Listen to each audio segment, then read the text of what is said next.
सर्वेभ्यः नमो नमः। अहम मोनिका तालियान। आज की वीडियो में हम अपनी कक्षा 6 की रुचिरा पुस्तक के षष्ठा पाठ छठे पाठ का अध्ययन करेंगे। पाठ का नाम है समुद्र तटः। समुद्र आपका समुद्र होता है, तटः तटः का अर्थ होता है किनारा, यानी समुद्र का किनारा। आप इस चित्र में देख भी सकते हैं, यह जो चित्र है यह समुद्र के किनारे का चित्र है। यहाँ पर पानी में कुछ बोट चल रही है, कुछ बच्चे किनारे पर खेल रहे हैं, कुछ रेत से घर बना रहे हैं। तो जो एक सामान्य रूप से समुद्र के किनारे पर क्रियाएं होती हैं वो इस चित्र में दिखाई दे रही है।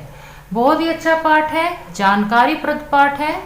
तो आप अपने पाठ को ध्यान से समझिए और जो आपके शब्दों के अर्थ में कराती हूँ और आपके शब्दों का किस प्रकार उच्चारण आपको करना है संस्कृत में, उस पर भी आप ध्यान दीजिए। एषः समुद्र तटः। एषः एषः माने यह समुद्र तटः, समुद्र का किनारा है। यह समुद्र का किनारा है। अत्र जनाः पर्यटनाय आगच्छन्ति। अत्र का अर्थ है यहाँ, जनाः बहुत सारे लोग, पर्यटनाय पर्यटनाय यानी घूमने के लिए, आगच्छन्ति आते हैं। जो समुद्र का किनारा होता है वहाँ पर बहुत सारे लोग घूमने के लिए आते हैं। केचन तरंगई क्रीडंती।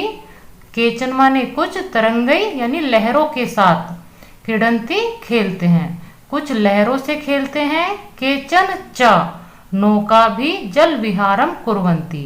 केचन का अर्थ है कुछ, च माने और, नौका भी यानी नाव के द्वारा, जल विहारम जल में घूमना, कुर्वन्ति माने करते हैं। जो समुद्र के किनारे घूमने आते हैं उनमें से कुछ व्यक्ति लहरों से खेलते हैं, कुछ नाव के द्वारा जल में घूमते हैं। तेसु केचन कंदुकेन क्रीडन्ति।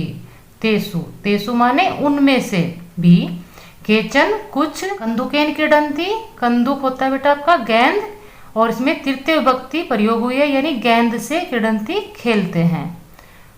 जो घूमने के लिए आए हुए हैं उनमें से कुछ गेंद के साथ भी खेलते हैं। बालिकाः बालकाः च। बालुका भी, बालुका गृहं रचयन्ति।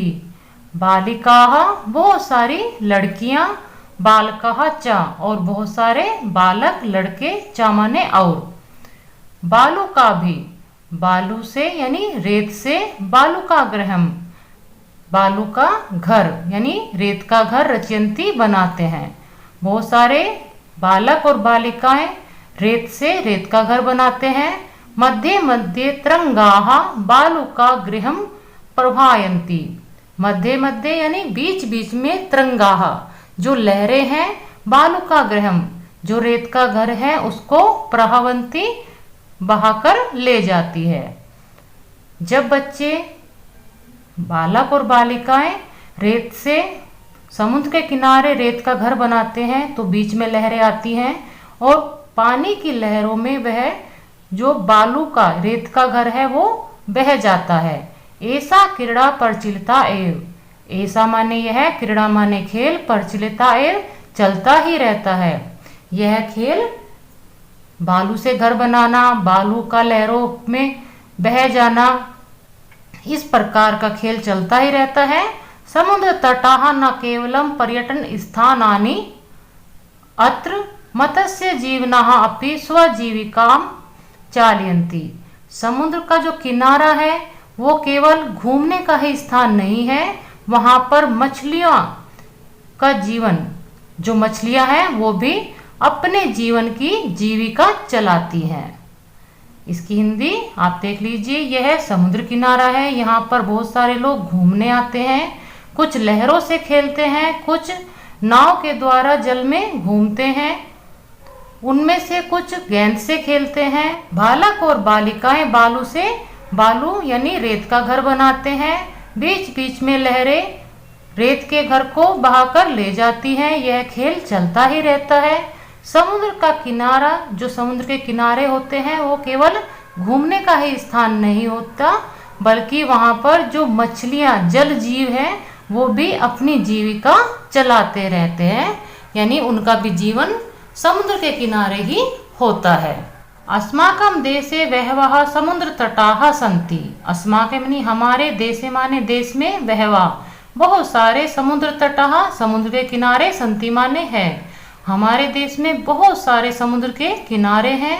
एतेषु मुंबई, गोवा, कोच्चि, कन्याकुमारी, विशाखापट्टनम, पुरी तटः अतीव प्रसिद्धः सन्ति। एतेषु यानी जो बहुत सारे किनारे हैं उन सब में से मुंबई, गोवा, कोच्चि, कन्याकुमारी, विशाखापट्टनम, पुरी आदि, केवल इन्होंने कुछ का ही उदाहरण दिया है, वैसे तो बहुत सारे प्रसिद्ध हैं, लेकिन जो इन्होंने उदाहरण के रूप में लिए हैं वो बहुत ही अधिक प्रसिद्ध हैं।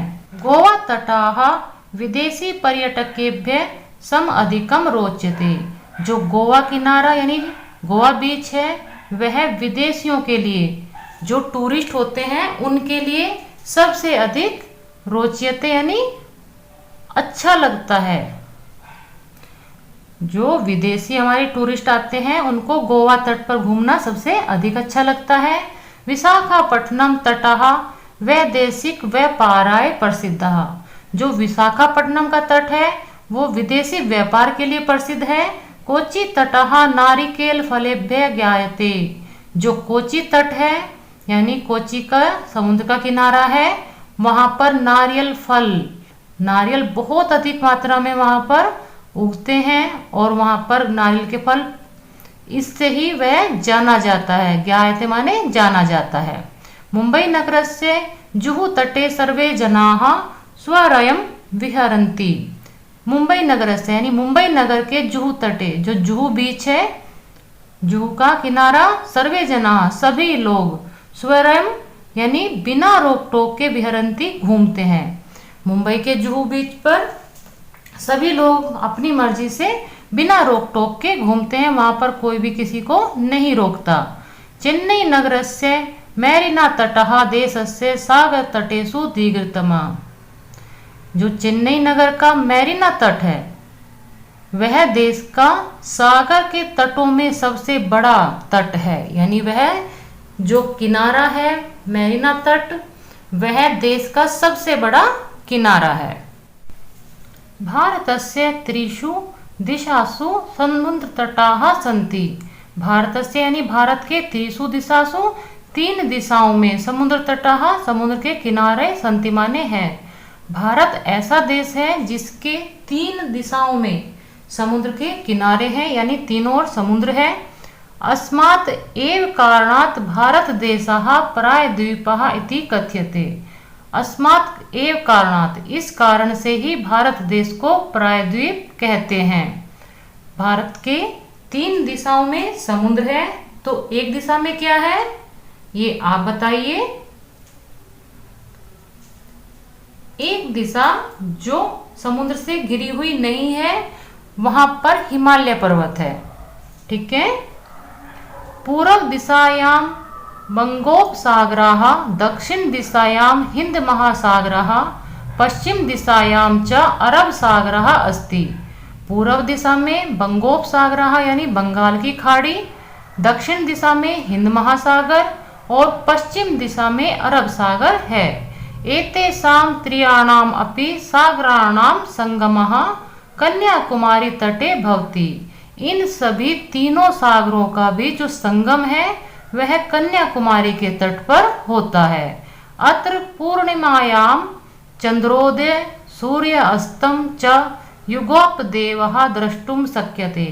यहाँ पर पूर्णिमा के दिन सूर्य उदय और चंद्र अस्त दोनों देवताओं के दर्शन आप इनको दोनों को देख सकते हैं।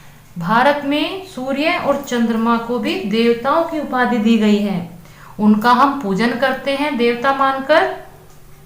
और पूर्णिमा के दिन सूर्य अस्त हो रहा है, चंद्रमा उदय हो रहा है, तो दोनों को आप वहां पर एक साथ देख सकते हैं कन्याकुमारी के तट पर। इस प्रकार ये आपका पाठ पूरा होता है।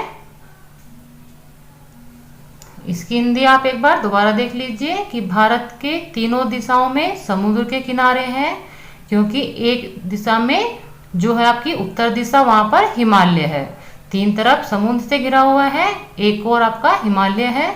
इस प्रकार आपका भारत देश जो है वह 3 तरफ समुद्र से घिरा होने के कारण प्रायद्वीप कहलाता है।